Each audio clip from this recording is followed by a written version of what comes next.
called Families Do Matter, brought to you by the Osiris Group. We're a local mental clinic here in Roxbury. Been serving the community over 20 years, bringing you holistic mental health services from our perspective. Well, the summer's over. Kids back in school. We're back on air. I'm joined in-house again with my good colleague and friend, Haywood Fennell. Thank you for having me. Have a good summer? Thank you so much. I'm glad to be here. And how was your summer? Absolutely, man. I mean, Good- you good know, as summer? long as I'm with you and we're trying to educate and empower the community and organize them in the manner which we're doing with the media, I'm good. I had a great summer. Thank you, Larry. Yes, and it's going to be continuing. I felt that I'd start off our series asking our community a very personal question. Who speaks for the African American community? Who promotes our interests? And the reason I asked this here question, for 20 years I've been out here in the trenches providing direct family stabilization, diversion, and also intervention. And the African American community is lagging further and further behind.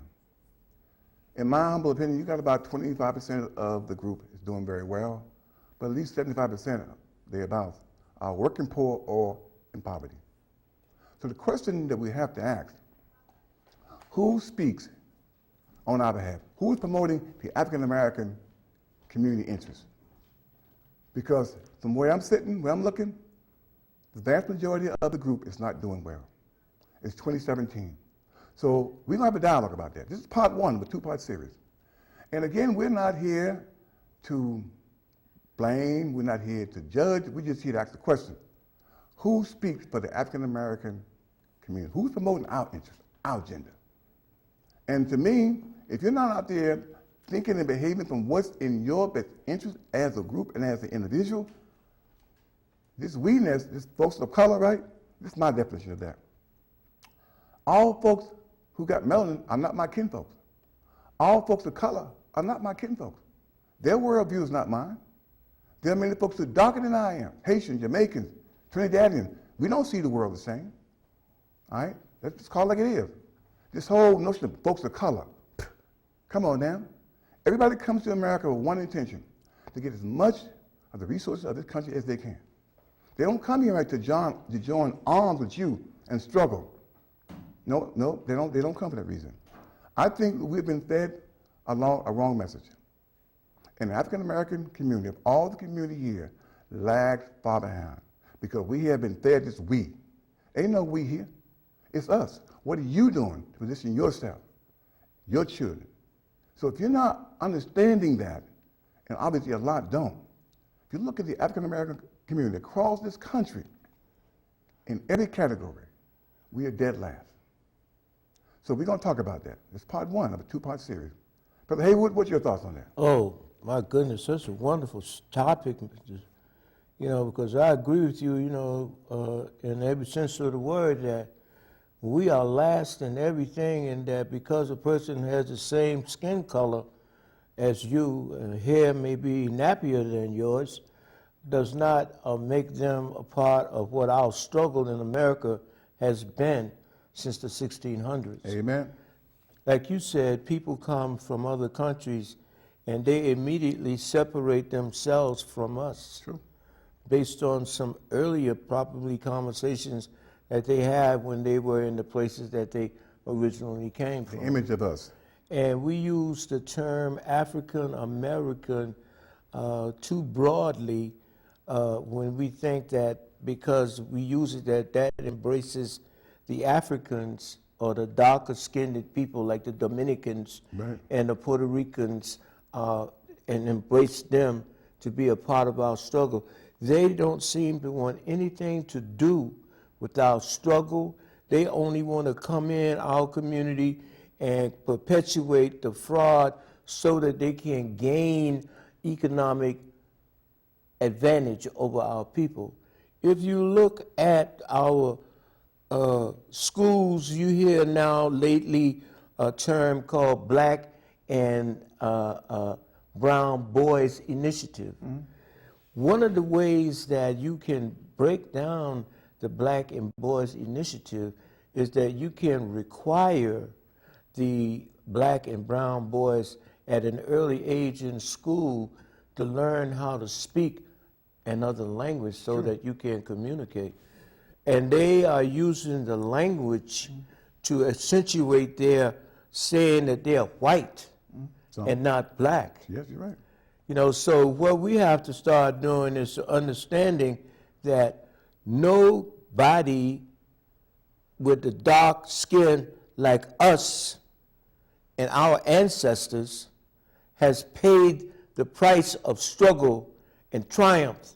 They are coming in gaining and have not made any contributions.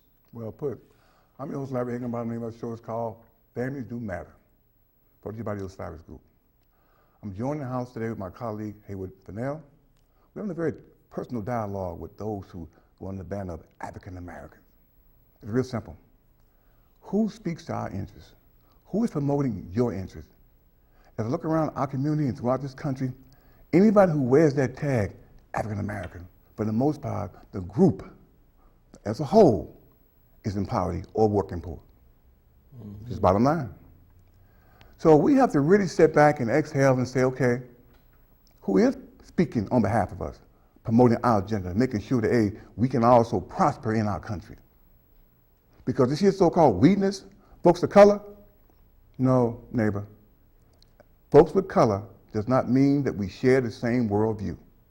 And I said before, many come here with one ambition, to secure as much resources of this country as they can. Granted, they benefit from the struggles that we knock down doors. It's like a person, right, who on a job.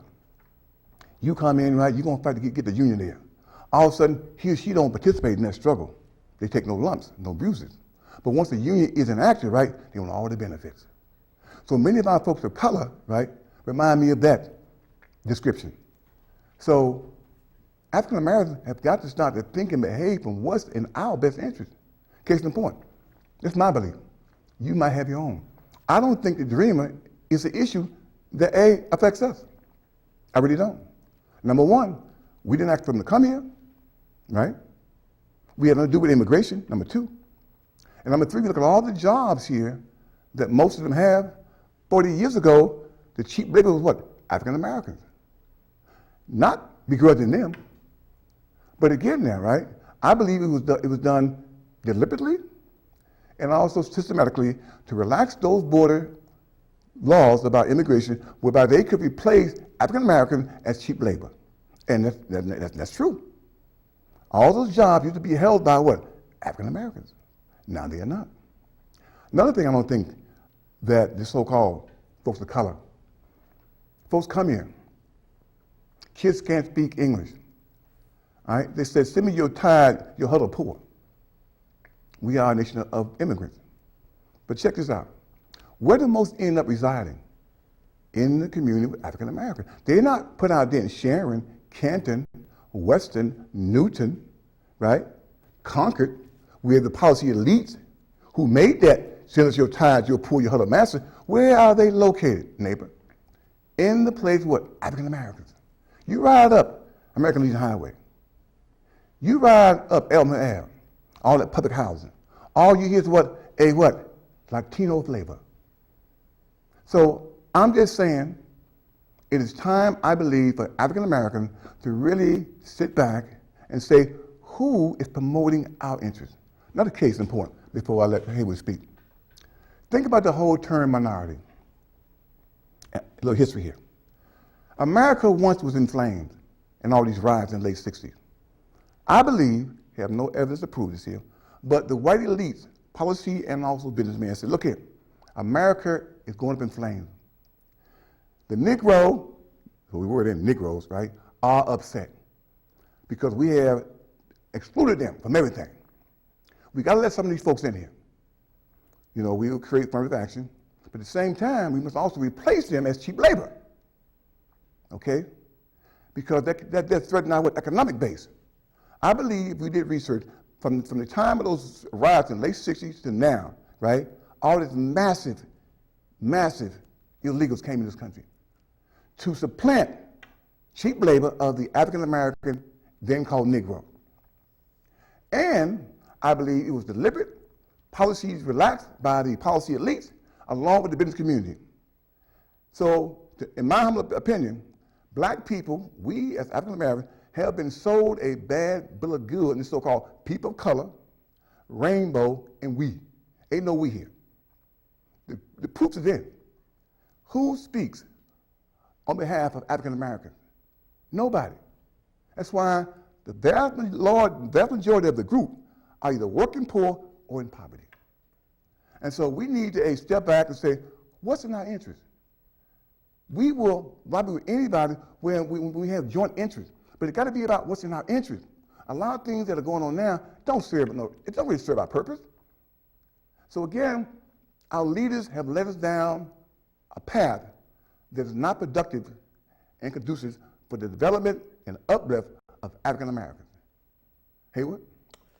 Well, you know, there's so much that goes with what you're saying, Larry, especially when you look at the economics development in our community, and then here in Boston, and you go up on, let's say, Dorchester Ave, or you go over on Norfolk Street, and you go down to Washington Street where you see these Korean stores, you know, and our people, my uncle was one of the veterans that was in Korea during the Korean War. They don't hire anybody that looks like us. True. Very seldom you see that. True. Chinese people, they got all the restaurants in our community, and if you had a store next door, they wouldn't buy a box of salt. True. You go up on Dorchester Avenue, certain sections, you have a long stream of economic development institutions of Vietnamese, and that's okay. But they have not been involved in the struggle that our people who came from freedom, not from persecution like they did. True. Our ancestors came from freedom to capture, because we were never slaves, and we were here as their slaves to do their beck and call, and even then they couldn't break our spirit. True.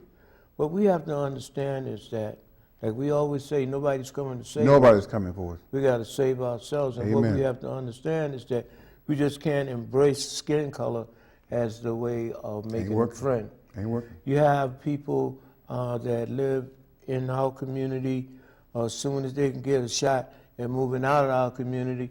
They move out of our community, they get an education, they have strong family ties. We're going to get away from the family unity. That structure has to be re-strengthened, you know, in order to be able to stand up and understand that they don't owe us nothing but respect. True. And we're not getting that from them, because if you're going to deal with skin color and struggle, they have not been there. True.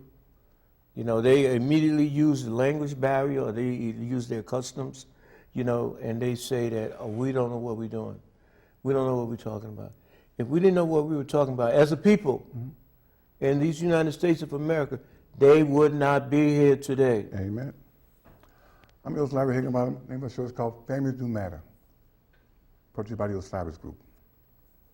I'm joined in the house with my good friend and colleague, Haywood Fennell. President accountable. We're having a very personal but needed conversation. Open conversation. Who speaks on behalf of the African American? Who promotes our interests? Who promotes our interests? Is your elected official really pushing an agenda that really impacts African Americans? I don't think so. I don't think so. So again, we have to sit back and reassess how we got here. Look at the term minority. This is what I believe was the failure of this whole effort. It did not say in the language, right, because we was Negro then. The reason why they even had the discussion, right, was to address the past and current, right, racism that was inflicted on what? Negroes, us. Right. So they didn't say we're going to do X, Y, Z for Negroes. They said minorities. Right. And under that came women, right, this, that, etc. Caller, go ahead, caller. Caller? Yes, good afternoon. How you doing? All right. And to answer your question, the only person that I can see that speaks for us or is in benefit for us is the Honorable Minister Louis Farrakhan, because this is a man who loves his people and at the same time is trying to help educate us into economics, health, and a better living for each other. Yeah, you're right. And he's been ostracized by a lot of the Caucasian media and also some of our own people. Thanks, caller, for that caller. But let's get back to my point about the whole notion of minority. Just think about it, neighbor.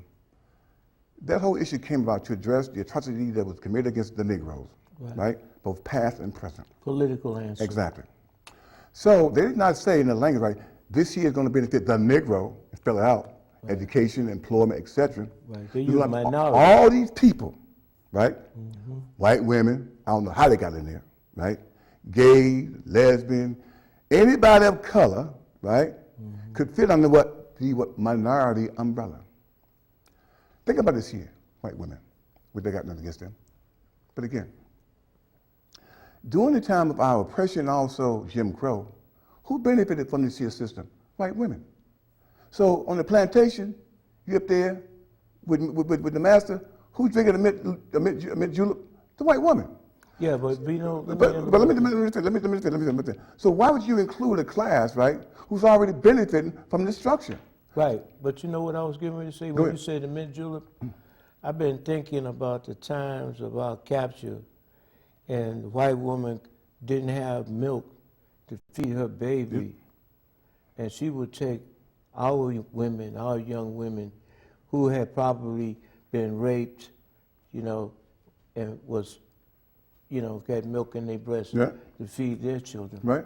You know, so they got strength and they drained, you know, our strength. And like you say, the minority question is really a question because what have they done, black, white women, to be minorities? And I want to add also, anybody can fit under the umbrella.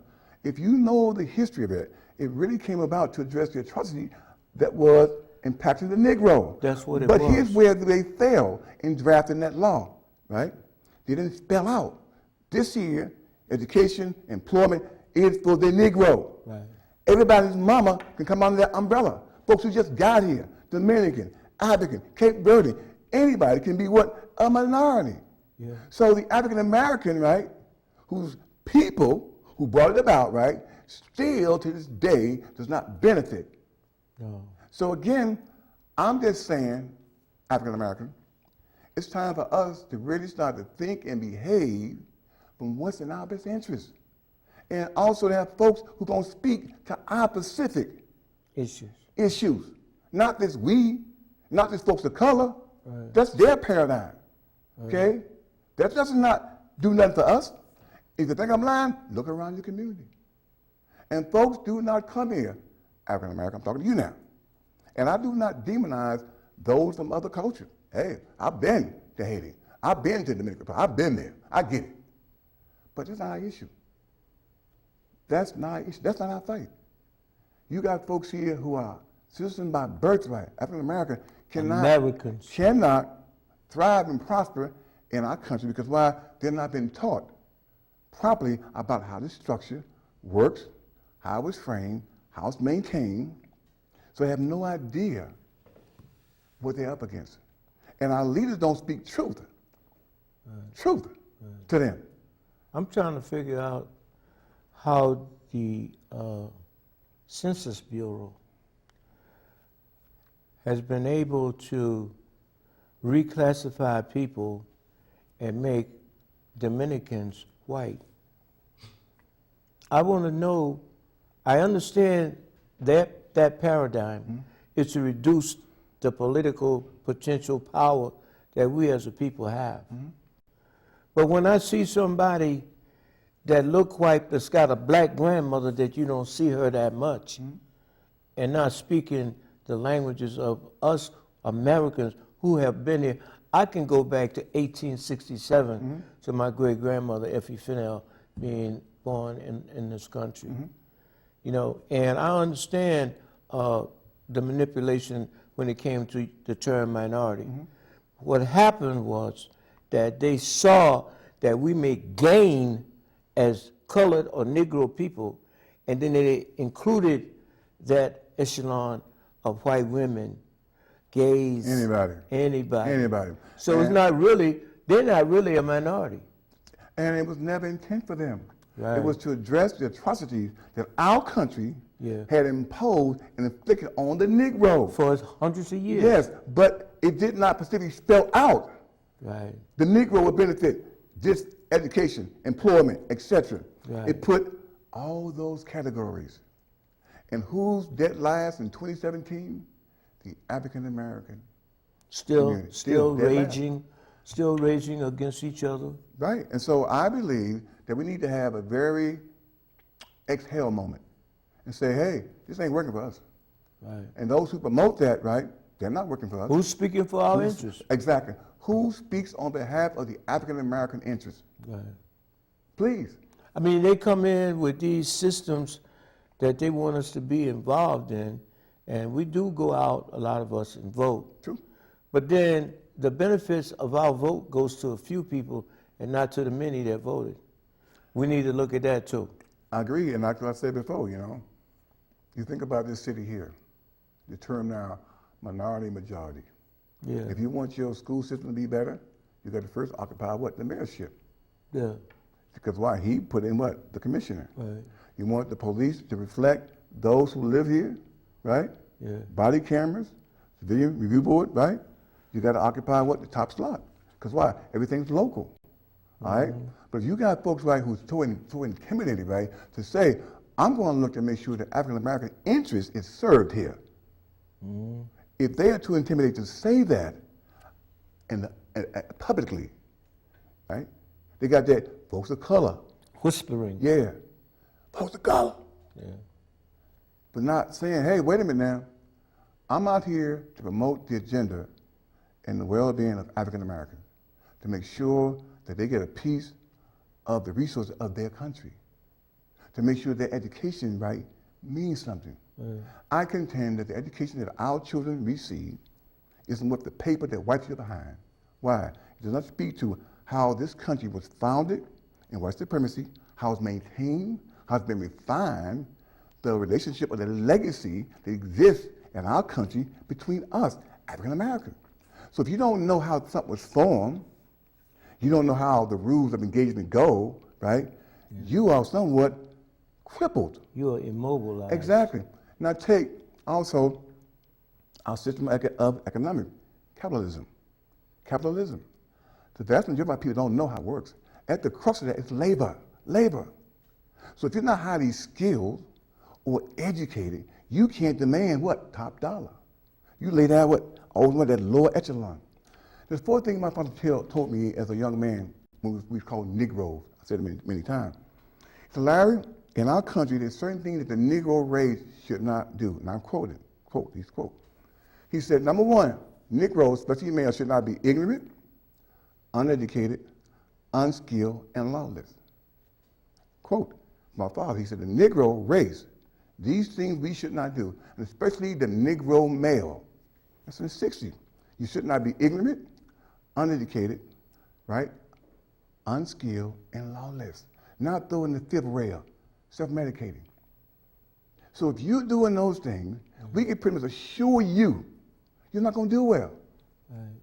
That has served me well in my 64 years on this earth. But again, our parents, right, he was born in 1930, he knew the country that he lived in. He made sure I knew how to conduct myself, the do's and don'ts. There's certain things that African American people in 2017 should not do. But we're not teaching because why? We are people of color. We're lumped in. Our struggle is not their struggle. They have made that very clear that through their lack of presence. You see them people from, they're not born here in America like we are. They're coming into our community and open little small businesses and hire their people and provide higher priced goods. And because we use food stamps, we don't think there's any value to food stamps, so we pay them, and some use money, right? And all that does is that just adds to the distance between us and them. They don't know anything about Martin Luther King, a lot of them, except it's a holiday. They don't know anything about Malcolm. They don't know anything about Ida B. Wells. They don't know anything about the people, our ancestors, that struggled so that we could have a place, and later on, they would have a place. Amen to that. You know, and a lot of that comes from our leaders and their failure to make the distinction of serving the needs of their group, their constituents, because they are not considered our constituents. They huddle together, they separate themselves from us in our community. We see it every day. They don't want to be a part, even though they may have the same skin color, the same texture of hair, and look similar. Like us. They do not want to involve themselves in any way in moving the agenda forward to reshape the paradigm for everyone. Agreed. I'm your host, Larry Higginbottom. The name of the show is called Families Do Matter. What we teach and model in our families are critical. I'm joined in the house today with my good friend and colleague, Haywood Fennell. Present. We're having a very personal but relevant dialogue. Speaking to you, African American, who speaks to our interests? Who speaks to the African American to make sure that his interest is being served? I say no one. No one. We have been bamboozled under this so-called people of color paradigm. And most folks who have melanin are not my kinfolks. Most Haitian, their worldview is not mine. Jamaican, Trinidadian, all right, Cape Verdean, their worldview is different from mine. We don't share the same worldview. And worldview, I mean by what makes up your reality? How is that constructed? And I contend that most of our folks who are of African descent or ancestry, right, they discount that African part in them. Let me tell you something, Go ahead. because you said something earlier, Larry, and it just struck me, as truth. The businesses that we see in our community are the same businesses that we see in Harlem in New York City. Mm-hmm. But you don't see them in Brookline. Nope. Or Canton, right. Sharon. And you know, for instance, the liquor stores that are now owned Hair stores. in our community, it's the same people. You couldn't do that in Brookline. You can't do that in Canton or Sharon, Norwood. or Weston. Right. or They wouldn't Wellesley. have that. Exactly. So we're looking at our community leaders and we're saying who is representing our interests when it comes to alcohol is a drug. True. And we have a propensity to abuse that drug. True. We have young people that are standing outside the liquor store because they can't go in that will actually pay someone $2 to buy them a bottle of booze. True. Now, all along the streets and the corners, you see these brightly lit, well-stocked liquor stores in our community. And you don't see proliferation of bodegas in Brookline, True. if you see any at all. True. So they have this plan in place without even being checked or censored to open all these stores in our community for their benefit. I don't see any young kids. Remember, young kids used to get a job working in the grocery store True. on the weekends or after school. They don't do that. True. They bring in hard-grown males and females to run in these businesses, and you go to the McDonald's on Warren Street, there are no kids from our community working in there. True. And the person that is in charge is not American born. True. So what we have also is a sense of values and the lack of the sense of values as to who we are. True. Oh, true. I'm your host, Larry Higginbottom. The show is called Families Do Matter, brought to you by the Osiris Group. I'm joined in the house today with my colleague and friend, Haywood Fennell. The name of the show is Families Do Matter. They do. What we teach and model in these homes matter. We're talking about a very personal, very deep dialogue today. I'm talking to the group I belong to, African Americans. Who speaks for us? Who speaks on your behalf? Who makes sure that you get a piece of the pie of your country? Who does that? I say no one. No one. And this so-called people of color paradigm, or we, ain't working here.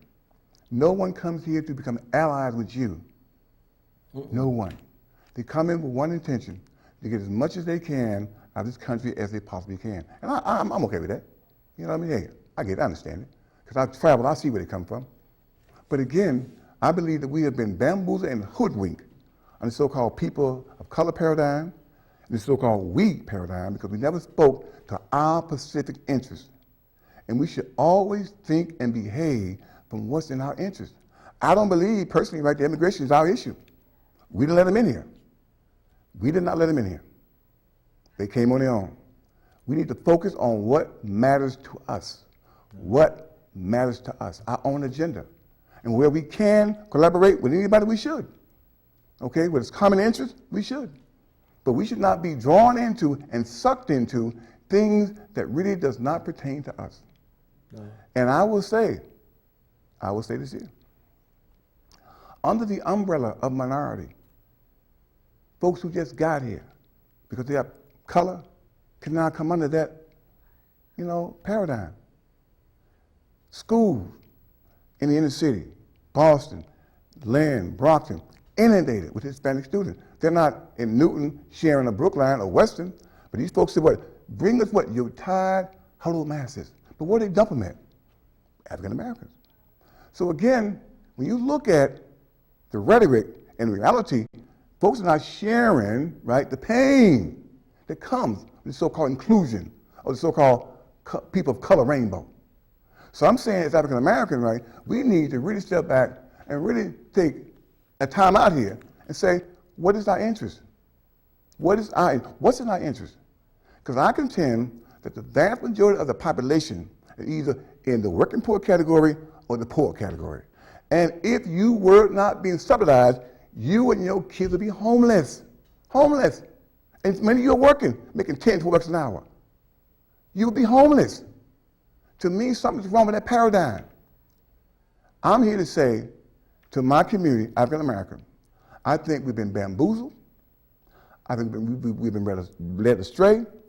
And anybody who don't have the courage to speak specifically on your interest that affects you, you shouldn't vote for. You shouldn't even be supporting the little stores that are in our community when they taking the money out of the community. It's like the rest of those people, man, and putting it someplace that we don't benefit. The fact that we've been stripped of these economic development opportunities, and I have to call attention to a lot of the community development corporations for not putting these places in place for our young entrepreneurs. True. And to bring in some financial literacy along with some SBA, Small Business Administration loans for our young people, because when you spend money in the community, it's supposed to stay in the community. Or circulate. And circulate. But we don't have any businesses in the community for us to benefit from.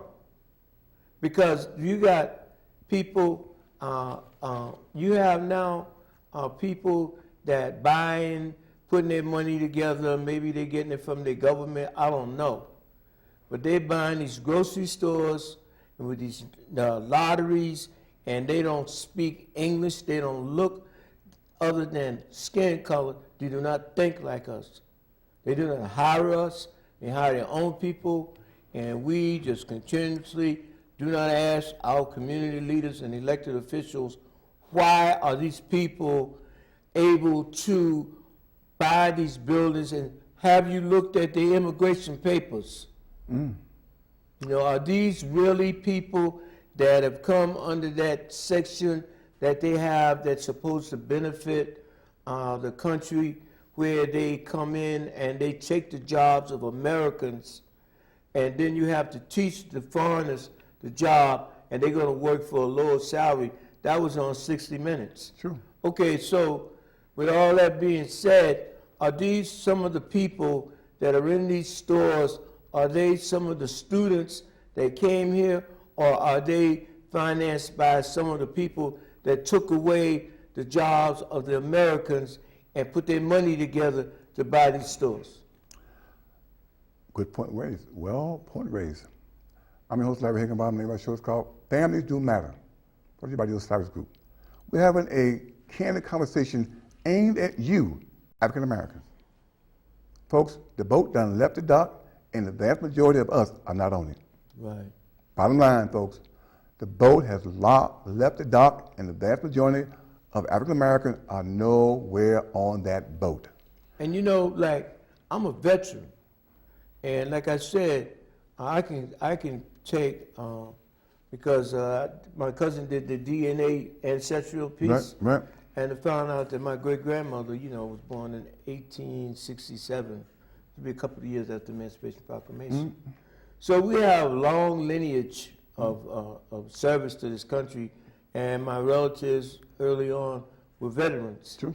So we was in position to sacrifice and fight for the freedoms that we don't even have. True. And then you let somebody come in and say that they're different from us because they're not from this country, but even though they have the same skin color, Minority.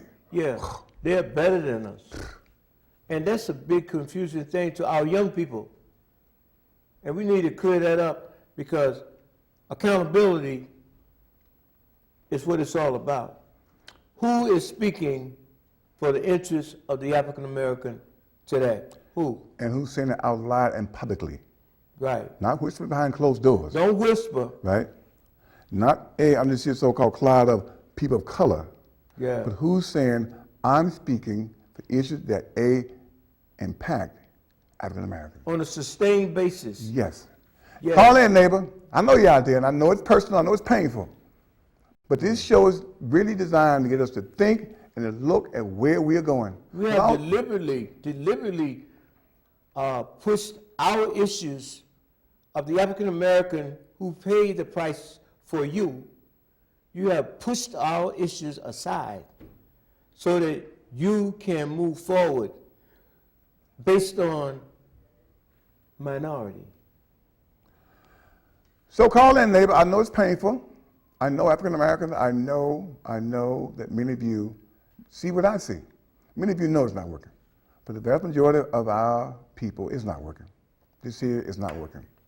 But we got to have the courage to say it's not working. And also the courage to challenge our leaders, right? We don't want to be in this so-called paradigm of folks of color. We don't want that anymore. Nope. We want folks who share our worldview. We want folks, right, who see the lens of life the way we see it. And also, we want to be able, right, to educate our children from our paradigm. We want to be able to participate in this city, but you can't do it under this so-called people of color rainbow. No. And we should only be able to get behind issues that affects us. That's not working. It ain't working. You know what I mean? It ain't working. There are a lot of issues that are out there. They don't really pertain to us. They really don't. People will tell you, they will tell you, I'm not an African American, I'm from wherever. Right. Even though you got a nappy head, Yeah. you got all the physical endowments that we have, you will not claim to be a part of the Africa. struggle. Exactly. Right. And to add to that, Haywood, that we need to really just come to terms with. Folks didn't come here to lock and become allies with African Americans. No, they They didn't. didn't. Just call it like it is. Exploitation. And, so everybody in their own little silo, Yeah. and everybody speaking their own little language. Right. And if you think about it, neighbor, Donald Trump aside, the truth be told, what he is articulating, a lot of African Americans have been complaining about for the last 20, 30 years as well, in addition to white members of the white community. So they found a mouthpiece in him, but they've been saying these things and complaining for the last 30 years about English, integration, right, jobs, coming here getting benefits, all that stuff they've been complaining for years. They just found a mouthpiece in, the Donald Duck. But they've been complaining about that. And so African Americans, right, because our leaders did not have the courage to say, we are speaking from our point of view, what we need, what our community needs. We got lumped in with, hey, folks of color, minority. And folks, anybody can come under that paradigm. And it really dilutes and distracts from the issues that are pertinent to African Americans. So it's time for us to step back, say to those who want to lead us, right? If you can't boldly speak to address our issues, we don't want you. We're not benefiting, and Right. we haven't been benefiting from our elected officials. I can say that. And so we have to be bold to say that. And we want folks right who are radical. Radical does not mean you're going to burn down stuff. You're going to take from this person, Right. blow up. Radical means you're going to speak from what's in your best interest. They're going to change. And you're going to change. Because I think about this here. Dr. King, Malcolm, Black Panthers in the day was radical. They scared the hell out of black people, just petrified white people. But look how the country has benefited. You got to make folks uncomfortable to get them to move. So again, we need leaders, right, who are not afraid or intimidated to say, hey, African Americans need this. African Americans need that. And not afraid to go out and try to push the fight to get that. And stop tiptoeing through the Tulips. and not speaking directly to the issues, not educating, not teaching people who we are Yes. and what our issues are. Right. Our issues have absolutely nothing to do with immigration. Nothing at all. We're Americans. At all. We don't have anything to do with ICE and all of that stuff. But yet they would try to put that in there Right. to further confuse us. Has nothing to do with us. Nothing to do with it. Nothing to do with why? We didn't invite them here. We didn't let them in here. We are Americans. Right. We had nothing to do with them coming here. That's not our issue. Right. So we should not be drawn into something that does not serve our interests. And we need to take a lesson from our Jewish brothers, right? They think and act from what's in their interest. In their interest. You know, ain't nothing wrong with that. I'm not against these other brothers and sisters, you know, but I want to make sure that our interest, your interest, is being served. And it's not. And it's not. It's not. So again, you know, until we have the courage of leaders to stand boldly before the world and say, hey, I'm here to promote that African Americans need this or need that, and also to challenge the curriculum. I'm not with all that other. Yeah, rainbow stuff. No. People of that's not color. what- No. Because all people of color are not my kinfolks. That's right. They're folks darker than me. Blue black, as we call them in those days. Right. Right. Our worldview, neighbor, Not not the the same. same. Not the same. Not Okay? the same at all. So again, I think it's time for us to really say, we got a caller? Go ahead, caller. Caller, go ahead. Hello. Go ahead, Carl. Yes, I was wondering, what do you think about the idea? I know you guys had wrote a book about post-traumatic slave disorder. Mm-hmm. And, I'm thinking that, our platform really, really should be about, the fact that we are sick as a culture. And therefore, our platform comes from there, and it comes from a platform of healing. So I think that's a way of us keeping that dollar and having the dollar focus in on us as African American people, with the understanding that, the reason why we are sick and the reason why our behavior is what it is because we're suffering from the trauma of, 400 years of oppression. And therefore, it's having ripple effects. So what do you think about that? A good call, good comment, caller. All that ties into our psychosis, delusional thinking, hallucination, whatever you call it. But in 2017, we need leaders to have the courage to stand and say, I'm here to promote that African American get X or get Y. They don't say that. It's all this here watered down. Folks of color need this here. Folks of color need that there. They're a minority. Come on now. Come on now. One of the They things, didn't come here to lock arms and struggle with you and I. Yeah, that's not why they came here. So we need to rethink the message that we've been given by our so-called mouthpiece, right? It ain't working. the other thing is that You there, caller? Okay. Yes.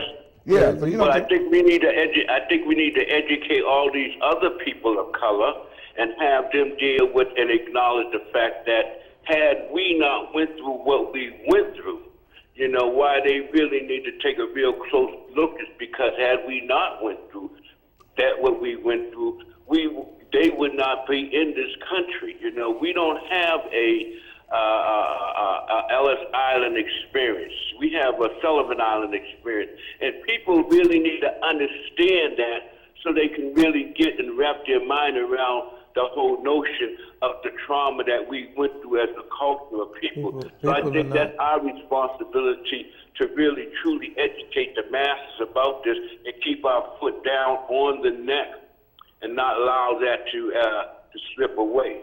No, Good people are good not. caller. Let me say something here. Right. I wouldn't put 2 cents into trying to educate anybody but ourselves. Because, right, they came here with one intention, right, to do well for themselves. It's not about, right, group identity as so-called folks of African descent. No, caller. So I'm saying, right, I agree with educate ourselves. Because, right, we are all we have. They didn't come here to lock arms and struggle with you and I.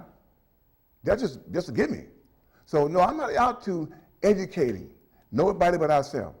And you can't do it if you don't demand to have control of the curriculum as to what goes into our children's mind.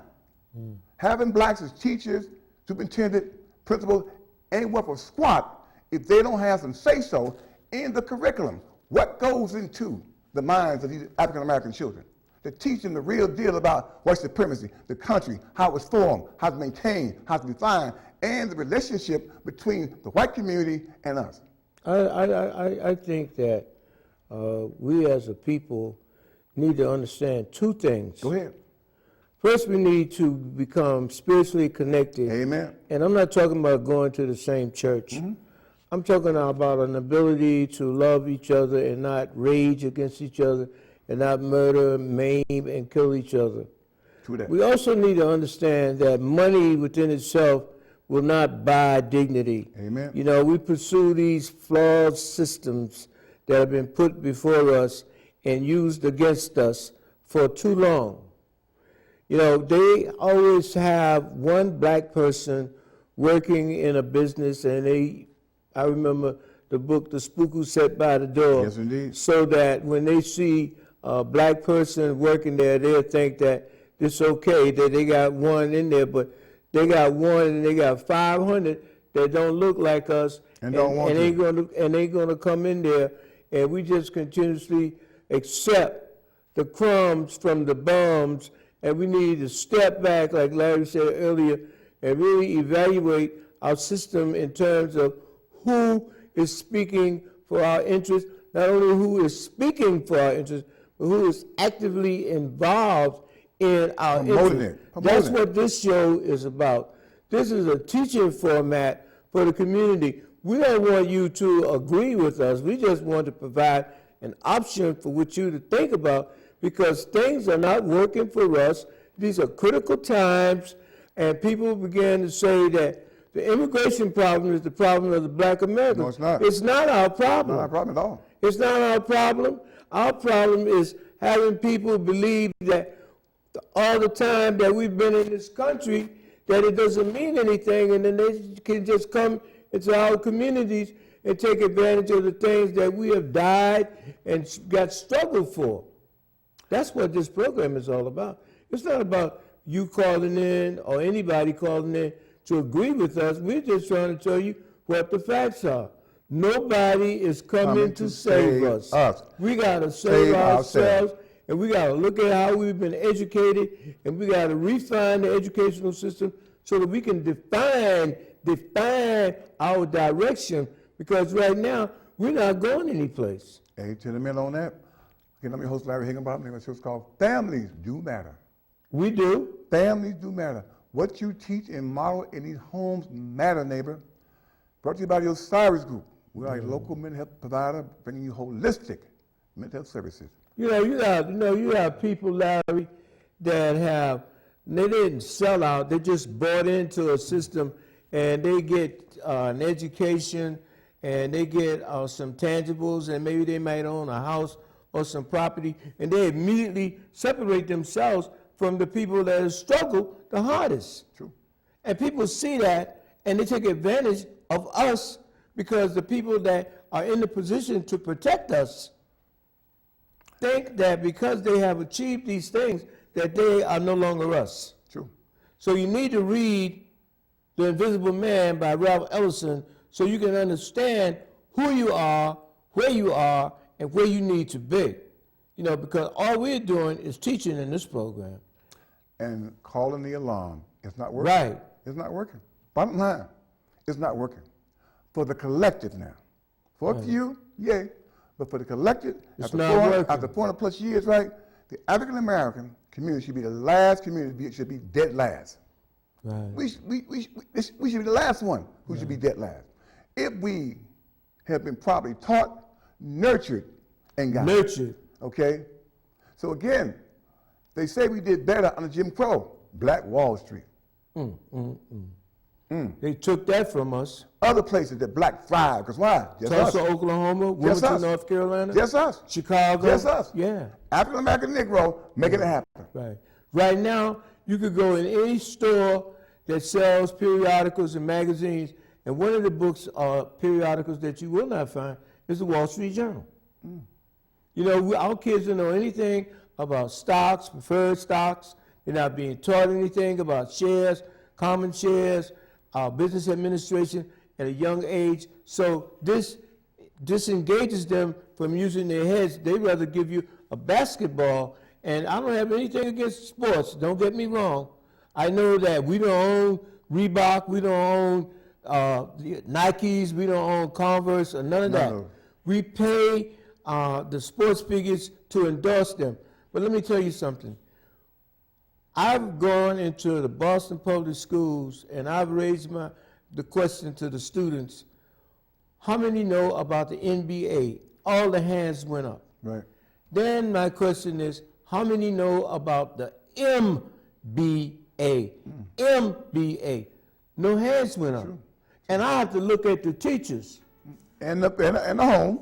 and the home because they have been taught the shortcuts to success is playing basketball or sports when we know as African Americans in America that we have to be educated. I agree.